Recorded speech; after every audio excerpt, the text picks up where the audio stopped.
infinity. We're higher, we're reaching for divinity.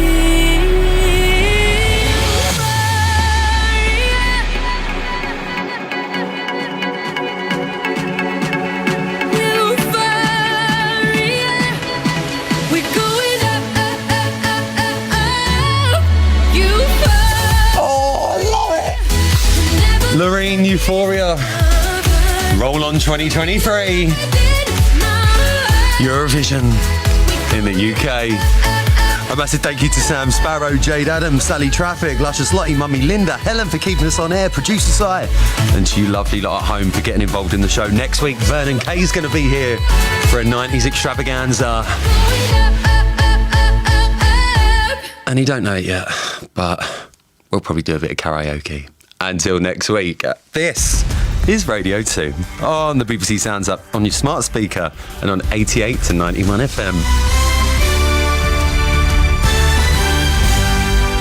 BBC News at 6 o'clock. This is Catherine Cracknell. A 22-year-old man has been arrested by police in Lincolnshire on suspicion of murdering a 9-year-old girl.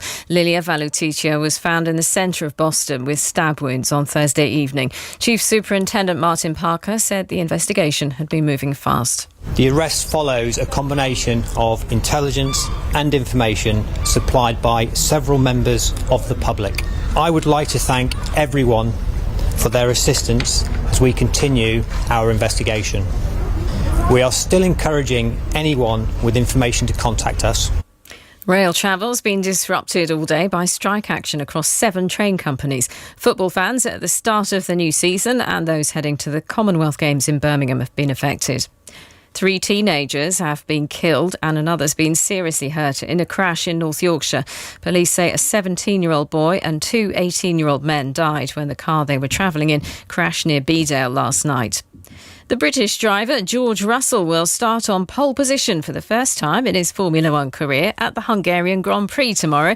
He had the fastest lap in qualifying in his Mercedes. The championship leader Max Verstappen could only manage 10th after suffering a loss of power in his Red Bull. George Russell was asked how he felt after the race. Over the moon, absolutely buzzing. I mean, yesterday was probably our worst Friday of the season and everybody last night was working so hard. We didn't really know what direction to go in. And then that last lap, got around turn 1, mega turn 1, went round turn 2. Turn 2 was mega. And the lap time just kept on coming. And I came across the line, looked at the screen and saw we went P1 and that was an incredible feeling. 3 former health secretaries have urged the government to compensate the victims of the infected blood scandal as soon as possible. The chairman of the public inquiry into the tragedy has said the thousands of people affected should receive immediate interim payments. The government says it's considering what to do next. A racing pigeon, which took a detour of several thousand miles to the United States, has been returned to the UK. The bird was found in Alabama after he failed to return to his coop in Tyne Wear. Francis Reid reports. The racing pigeon named Bob was supposed to fly home to Gateshead after setting off from Guernsey in the Channel Islands. It's a journey that usually takes around 10 hours. Instead, he was found several days later and 4,000 miles away in Alabama after hitching a lift on a cargo ship. A local resident took him to an animal shelter where he was cared for and identified via his microchip.